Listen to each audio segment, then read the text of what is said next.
Several years ago, we had a big butt contest here at the church, and it was a giant thing. It turned out to be a really cool thing. It had a lot of people here, and why am I drawing a blank, Derek? What was your YouTube channel? Backstrap Brotherhood. Yeah, we got this message from this guy named Derek that said that Backstrap Brotherhood is going to be here to do some interviews and filming and stuff, and I was like, well, that's a pretty big deal. We got Backstrap Brotherhood coming. They're a big deal, right? Derek shows up with his buddy, who was it? I don't remember who it was. He showed up and we just had the greatest time. But that was the first time I met Derek. And skipping ahead a few years, Chase and I started doing the Battle Ranch Boys, and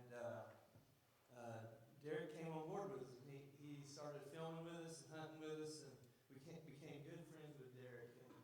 And in the last few years, I've been seeing God start to pour into Derek and start changing Derek.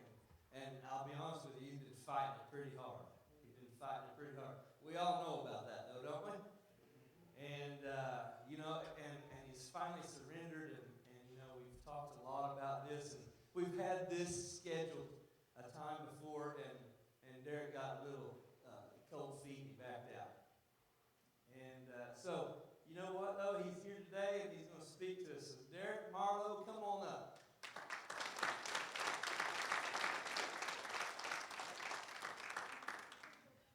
The floor is yours, buddy. Be sure and hold this mic up close. Don't sit on it. All right. I think the best way to start this is with an apology, because this is probably going to be a little bit of a fumble. I'm nervous. I actually had a stutter when I was a kid. I had to do like 5 years of speech therapy before I could complete a whole sentence. So we're going to try not to bring history back here. So like I said, my name is Derek Marlowe. I grew up not far from here. My family has a farm in West Silo, and that's where I grew up. I had a really good childhood. Had a solid family. Had a good foundation. A lot of people say my mama took me to church, but actually my dad took me to church. My dad was a deacon, Calvary Baptist, when I was a kid. And so that's kind of where it all started, I was saved at 6 years old. I was young. It was actually at a revival there at Calvary. And I tell everybody that the guy that was speaking, his name was Rod Goodsell. And one thing that I remember about Rod was that he drove nails with his hands. And that was crazy to me when I was 6 years old. I'm just sitting there watching this guy, and he's driving these nails with his hands, and he's talking about Jesus and how he died on the cross for us. And he said, if you don't have Jesus in your heart, when you die, you're going to go to hell. And I'm like 6 years old. I'm like, well, I don't want to go there, So, of course, I tell everybody that I've been fire and brimstone scared at me, So I ran in the front. I want Jesus, man. I want Jesus. And Brother Mike, his name is Mike Amos. I don't know if anybody knows Mike. But he took me to the back of the church, and we sat down on this god-awful green piano bench. I still remember it because it sat in the church for like 30 years after that, We sat down on that bench, and Mike took me through the prayer, and I still remember asking God in my heart, and I truly believe that was the moment that 6 years old, I came to know Christ. Yeah, it was, a lot happened after that. I guess you could say I was just a normal kid going through life, growing up. One thing that happened is I kept going to church, kept growing up. Dad kept taking me. Watching Dad serve was a great example.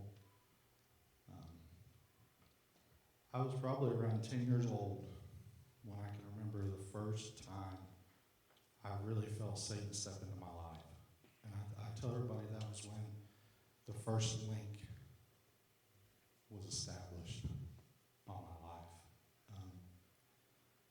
I had a friend, he was older than I was. He was probably 3 or 4 years older than me. I was 10 years old. He used to live next door to us, and I was an only kid, so having a friend, I was like, this is great, you know?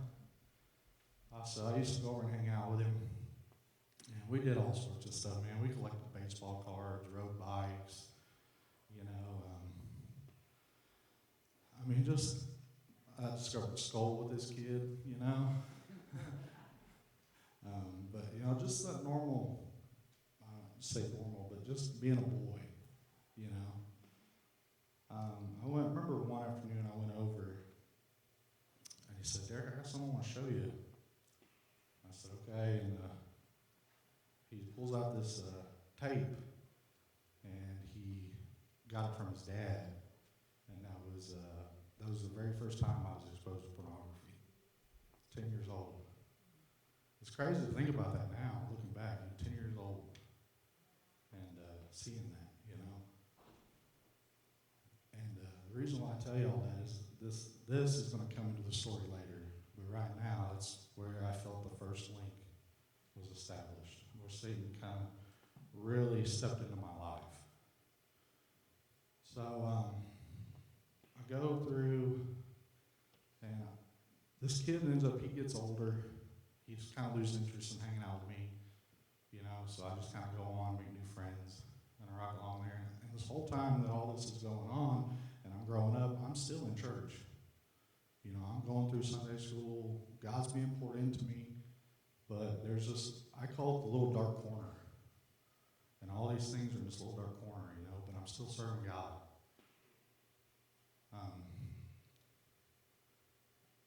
I got into youth group, and the first year I was in youth group, that was, I don't know, that was the beginning of what I felt like.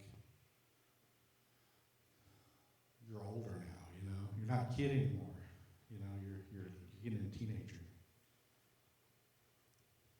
So here we go, we got 10 years old, this happens to me. And there's some things that I'm going to talk about with you today that I'm just going to be up front with you. I haven't told anybody. I haven't talked about them. I'm going to talk about them for the first time today. So at the age of 13, so we got 10 years old, I was exposed to pornography at 13. I was sexually abused by a family member. And the impact that had on my life, man. And this whole time I'm mad. I'm like, God, why did this happen to me? You know, I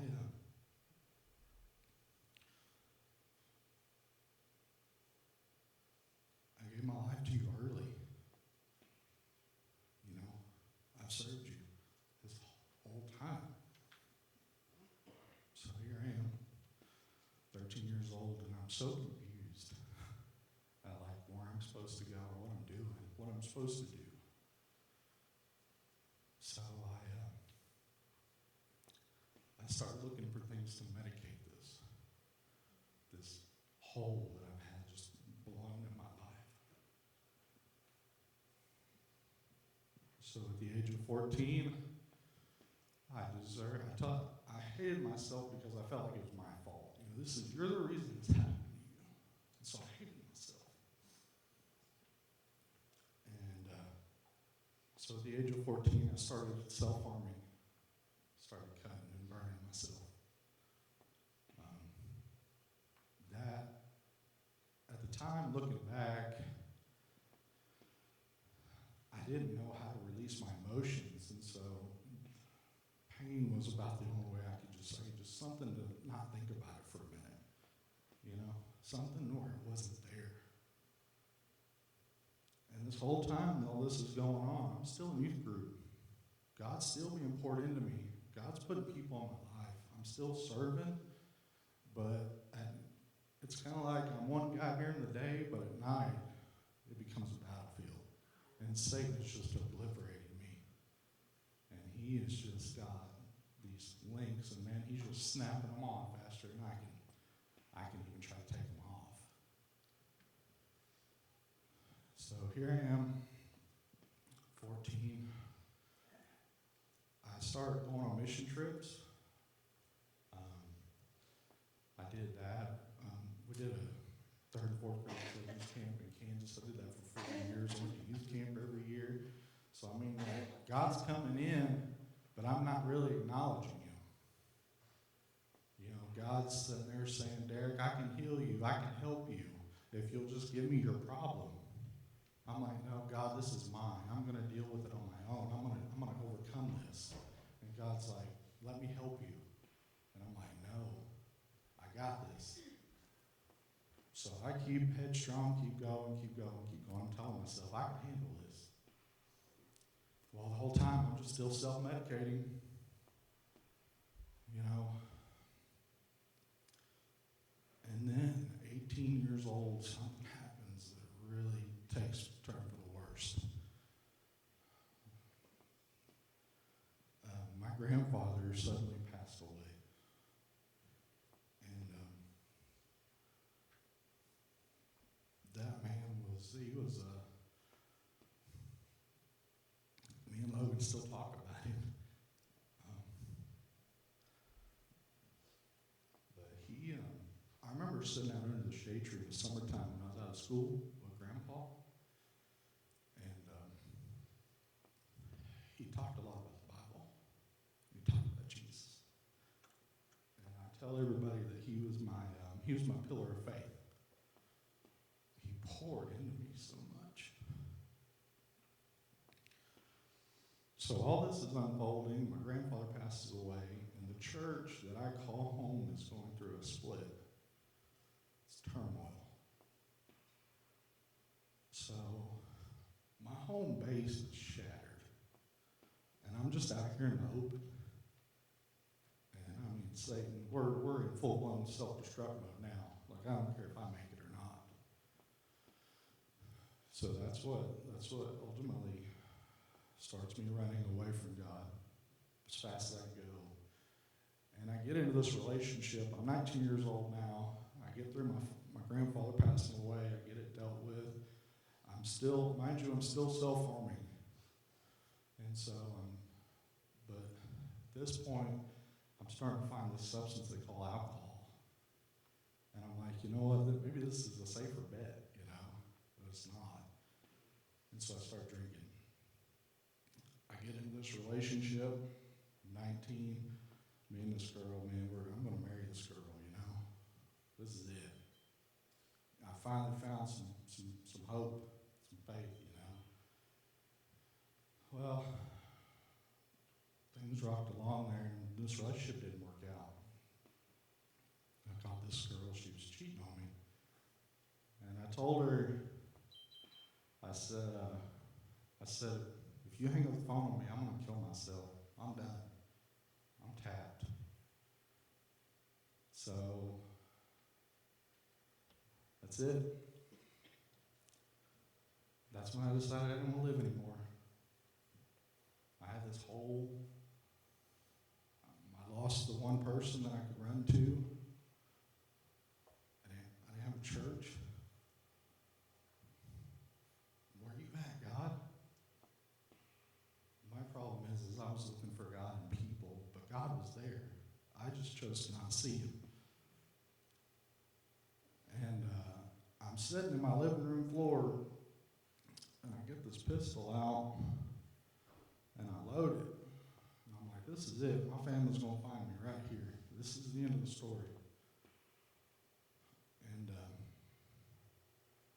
I ended up, I got too nervous. I couldn't do it. So I put the gun up, and I'm pacing the floor, and just so everything's coming to one point. Everything that's happened is coming to one point. And I said, well, if I can't shoot myself, I'm going to cut myself.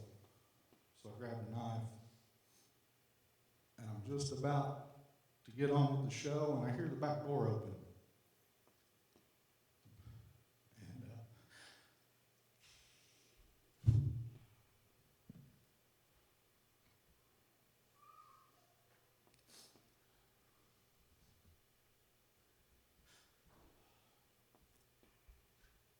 told myself I wasn't going to do this.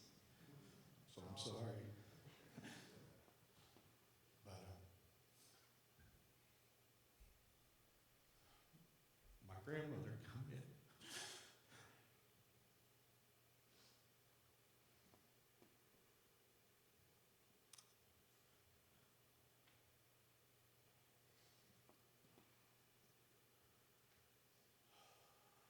All right, we can do this. I'll never forget her calling my name.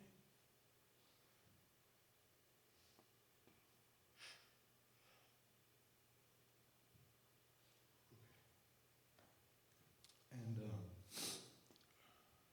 I said, Grandma, what are you doing here? She said, you called me and told me you needed me. I never called her. I don't remember it.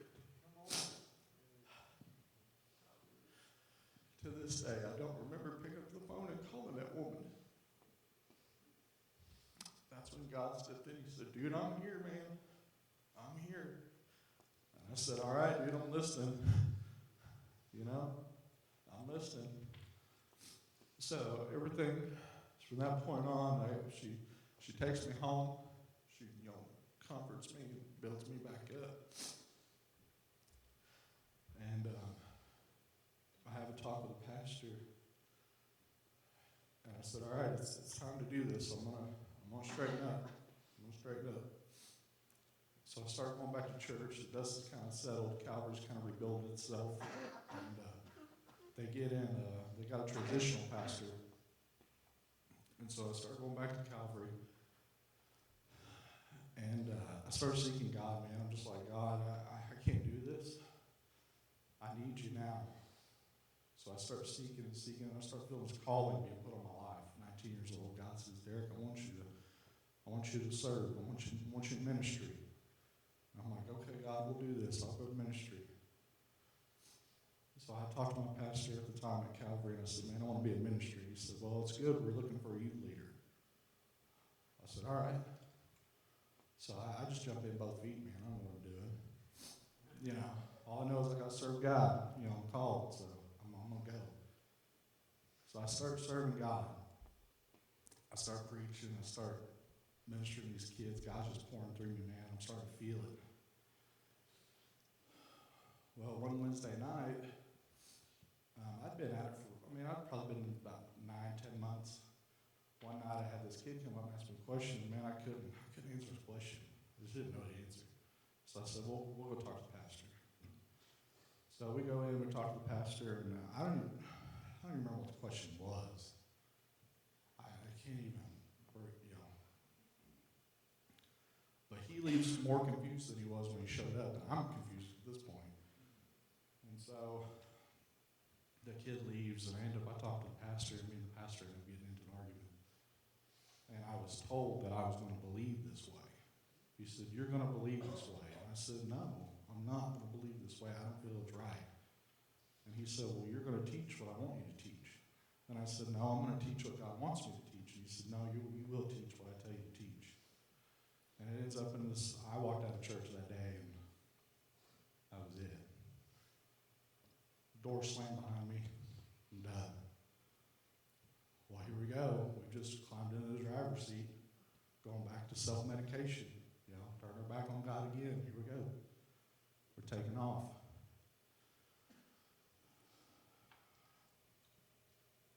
And mind you, I haven't dealt with this whole time. I'm carrying what happened to me when I was 13. I'm still self-harming. Even as a 19-year-old person, I'm still doing it. So I'm going on at 19 years old, and I meet this guy at work. I worked at Walmart. Met this guy's name was Alan Manning.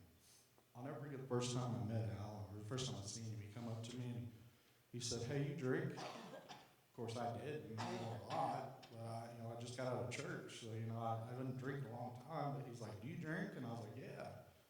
He's like, after work, you're gonna go to this party with me. And I'm like, dude, I don't even know you. But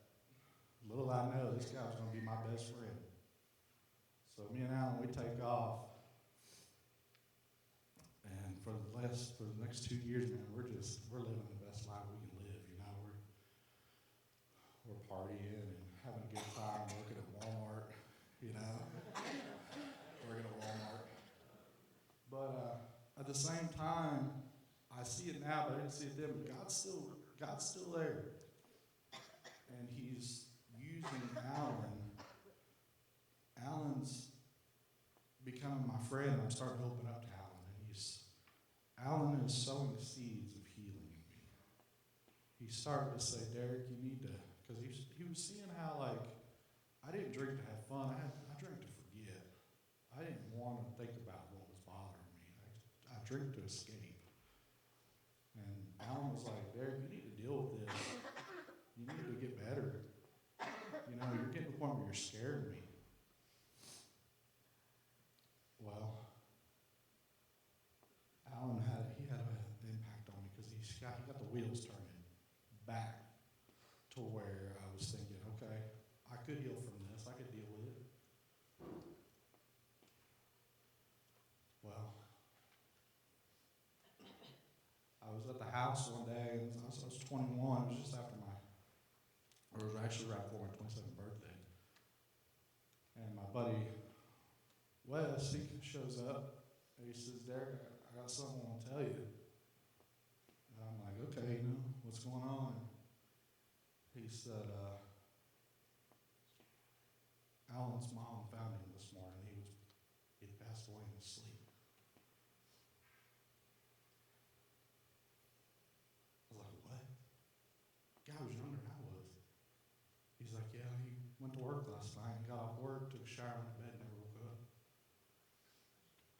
I was like, God, why? Why are you doing this to me? Every time that I kind of start getting a little bit of a leeway here, why?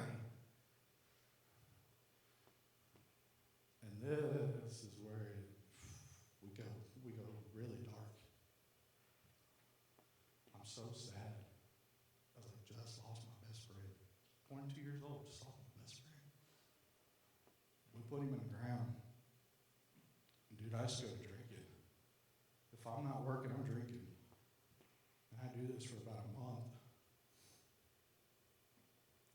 October 23rd, we buried Alan on September. We buried him on September 8th, 2011. October 23rd, 2011, I went to this party, and I got so drunk, man. That was bad. I left that party, drove to Watts, went to another party.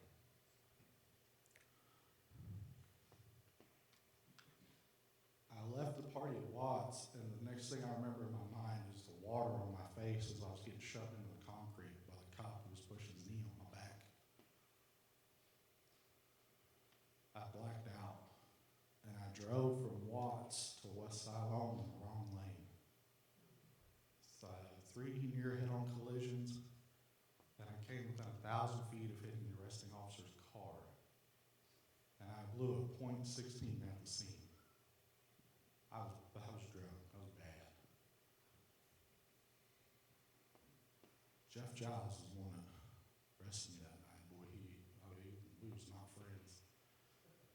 He threw me in the back of that car, and they had the window cracked, and it was raining. And I remember the rain hitting that window, and it was hitting me in the face. And I remember this car pulling up, and there was this guy in the front seat, and he had his kids in the back seat, and his wife was with him, and he was cussing me because I nearly hit them. Sam Byers shows up.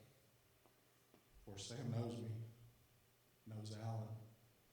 Sam opens the door, and he said, can I call Alan to come get you? No. Sam, Alan's dead. And that was like you just opened it all up again. So I got hauled to jail. I spent the night there. Luckily, my mom had pity on me. My dad, he came and got me the first time, but he told me I ain't coming for you the second time. Well, I tested it, and sure enough, he didn't show up the second time. Mom came and got me. I remember sitting in jail that night, though, and there was a window at the very top of the cell. I'm sitting in there, and there's like 3 guys laid out across the floor, and I'm sitting on the bunk. And I'm the only one awake, everybody's passed out. And I'm sitting there looking out this little window, and I'm just telling God, I'm like, God, if you got anything left in the tank for me, can you fill me up? Because I can't do this. And that's when I decided, we're going to get better. We're going to get better.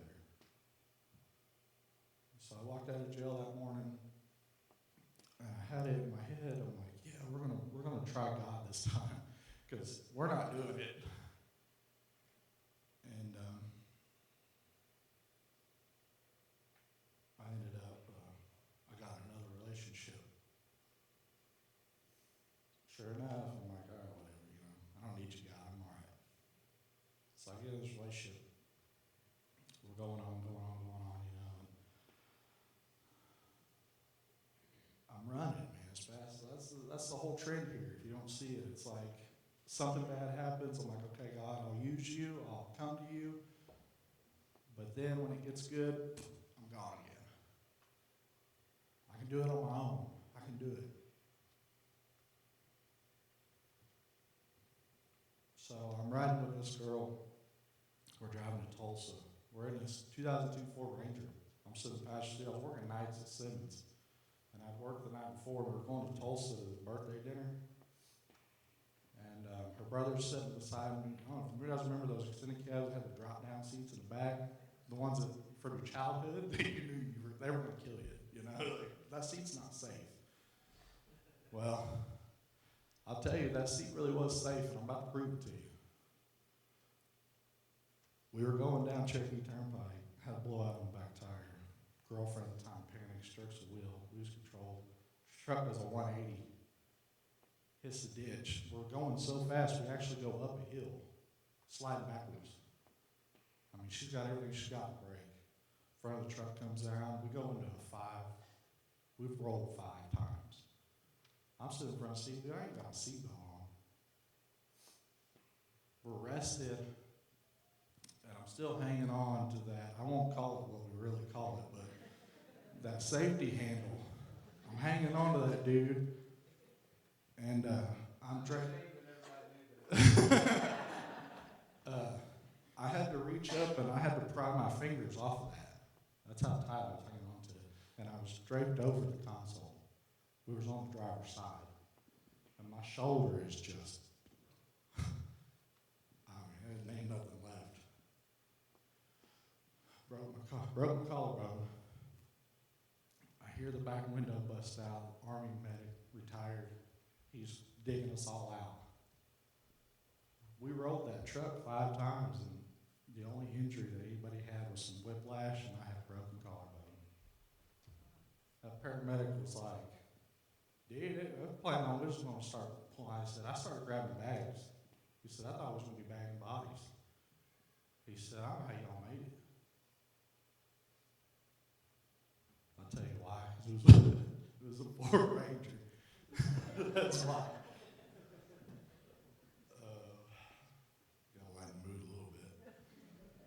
But yeah, I had surgery. I had to have a rod put in. The separation of my collarbone was too much. I had to have a rod put in, kind of get my shoulder back where it was supposed to be. And here we are again. At this point, I'm like, God, do you want me or not? Because you've had plenty of chances to take me on home. But I'm still here.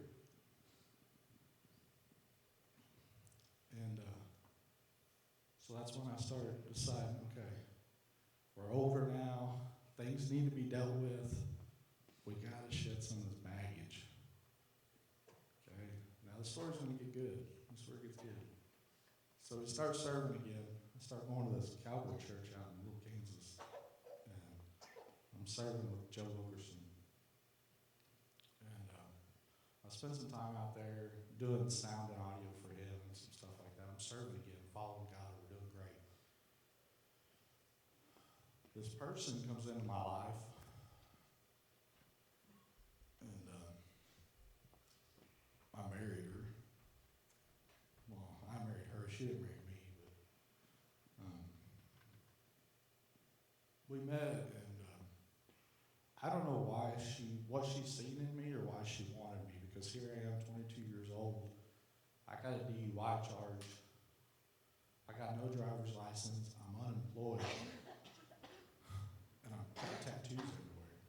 You imagine how that conversation went with her dad? Because I got 2 girls now, and I could imagine how that would go when one of my girls came home and said, Dad, I got this, she's 18 at the time. She's like, I got this 22-year-old guy. He ain't got no job, no driver's license. He's got tattoos. I think I'm going to marry him.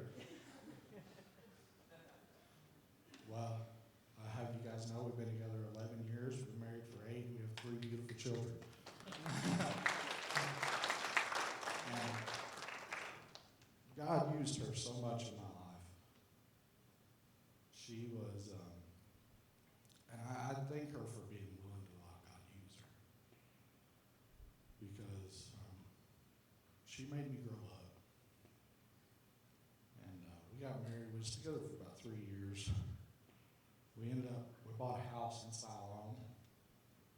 It was a little small house in 2015. Right after we bought the house, we found out we were having our first child. So we bought a house, found out we were pregnant, got married, had a child all in about 10 months. Talk about stepping on the gas. I give Leadfoot's like, I'm to the floor, man. Everybody's like, y'all are crazy. And I'm like, well, we're growing up.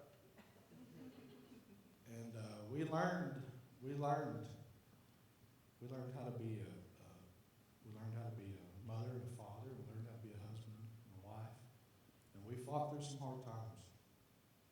But God was there. Here's where the thing earlier comes back into play, because I was growing up and I was dealing with things, but there was 2 things that I was still carrying with me that I would not allow God to have. God, you can't have these. They're mine. I'm going to carry them. And that is my addiction to pornography and what happened to me at the age of 13. I said, God, you can't have these. They're mine. I'm going to keep them. So I'm going on. I'm raising my children. Life's happening. I'm taking those. But at the same time, I'm somebody else when I'm alone, but when my wife's there, I'm another person. And it starts eating at me. Because I'm like, man, you got to tell her. You need to be open with her. You need to be honest. She's your wife. God gave her. You and her are one. And I go, God, I can't tell her. Well, the day we got married, I told her that I was sexually abused. I don't know why I told her the day we got married. We had actually, we had to get married in a hurry because she was pregnant, and I tease her about this all the time. It was all about the insurance. It's all about the insurance. She needed, I had to add her to my insurance at work, and this is good. It's good. I'm telling myself here. And so we drove over to the courthouse, man. We got a marriage license, and we called the preacher up. And I was like, this guy's not going to marry us without counseling. He's like, no, I'll marry you. It's like, sweet, dude, here's $50. I went to Atwood's, and I think I bought a $20 pair of jeans and a button-up shirt. And we got married. And we called our family, and we told them, we're like, hey, we're going to say our vows at this time. If you want to come, that's cool. If not, we don't care. We're going to do this stuff. Well, that day, we actually went to Calvin's for lunch right after church. And I told her, I said, before you marry me, I just want you to know this happened to me. And she's like, I don't care, I still love you. That was God right there, man. And so we got married. I started dealing with that. Started kind of getting past it, but it's okay. It's not your fault. I'll I'll never forget the first two people I told about it was actually Logan and Chase. Man, those two guys, they both of them just wrapped their arms around me like, dude, we don't even care. It's not your fault. They love me through it. So I started dealing with that, but I still got one skeleton in the closet. That's my getaway. That's my get out of jail free card, you know? I wasn't going to give it up. So I rock along there. We throughout our marriage, we're going to church on and off.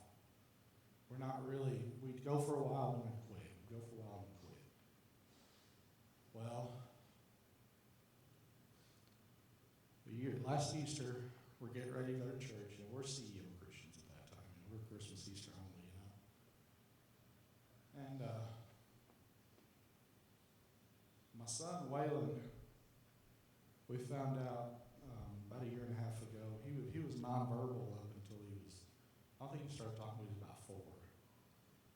We had him evaluated, and he had delayed motor skills, had some sensory stuff, so we had to get him in therapy.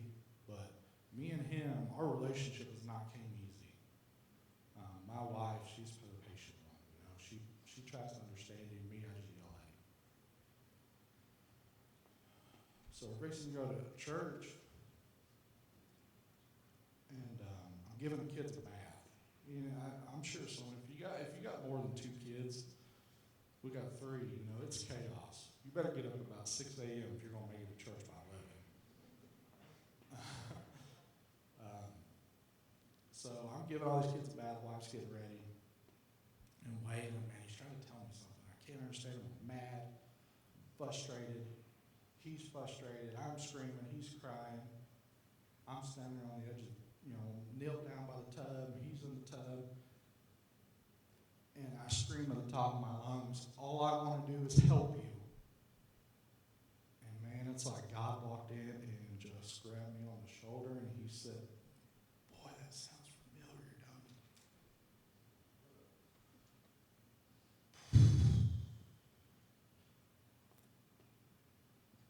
Yeah.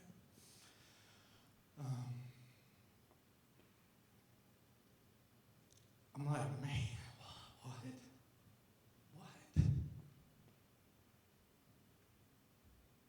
Derek, all I wanted to do was help you. And you ran, and you ran, and you ran. I just wanted to love you. I wanted to show you what you meant to me. And you wouldn't let me. Dude, I gave them kids a bath so fast. We threw them in the car and went to church, and all the time I'm sitting in church, man, my foot's tapping 9 miles an hour. I got to get to the altar. I got to make this right. At this point, I'm like, preacher, shut up, dude. I don't want to hear you right now. I got to get to that altar. You know? Get out of the way. Like, I'm about to mow this dude over. And he ends, dude, and I run down to the altar, dude, and I spill it. Everything that ever happened to me, losing my best friend, losing my grandfather, everything. It all came out right there on the altar, man. And if it was a paint, I'd have painted the whole front row, you know. And I rededicated my life back to God that day. I took it, I gave it to him, but in my mind, I took it back. But I gave it back to him. I said, God, I'm done, I can't do it. And this time it was for real. Like it dug in, it was for real. I was done fighting. But there's still one more thing. There's still one more thing that we gotta deal with.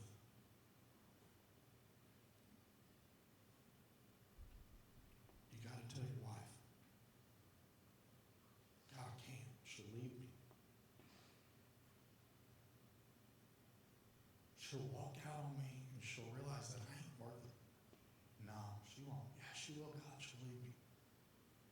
You need to tell her. Dude, I'm at work. I'm talking to Logan. I said, Logan, I'm going to tell my wife. He's like, dude, you're going to crush her. I was like, I know, Logan, I got to do it. I gotta tell her. I gotta tell her that I let something into our marriage that's not good. We gotta get it out. Dude, I'm at work all day. I probably cry 3 or 4 times a day at work. Everybody's probably, this guy's crazy. You know, but God's dealing with me. I go to work, and me and my wife owns a salon in Siloam. And I go there and we swap cars. And I go in there and I sit down. And my wife's like, I'm done for the day. You know, if you want to go, you can go early. And I remember just sitting down. And I just said, I got to tell you something.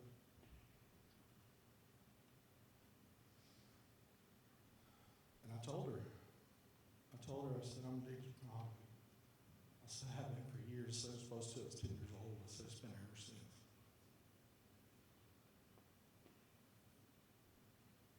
And I don't know why.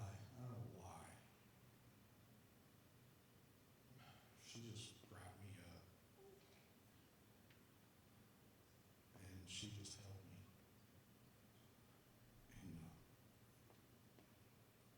And she loved me. And I still don't know why. But here we go. We got God again. Doesn't God do that for us?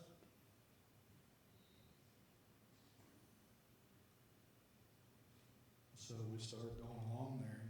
We're dealing with it. We're going through it. We're praying about it. We're talking about it. We're being open about it.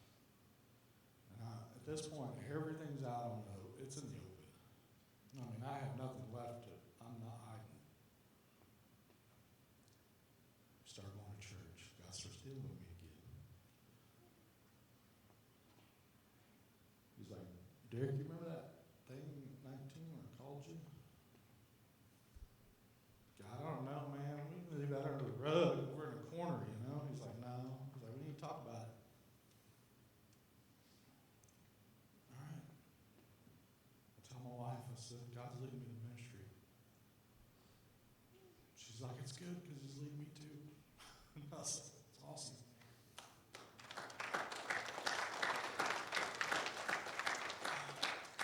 So we surrendered to ministry about 2 months ago.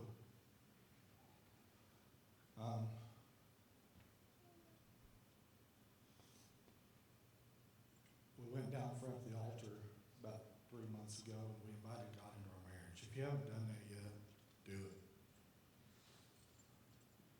If you haven't went down to an altar somewhere, anywhere, and knelt down with your wife or your husband and invited God into your marriage, do it. Because let me tell you something, it'll change everything. God came into our marriage, and man, we are 10 times now what we ever thought we were. The bond that God has started in us. And he's not done yet. I thought that by sharing this testimony, I had to stand up here and I had to offer you a finished product. But the truth is I can't. God's not finished till I go home.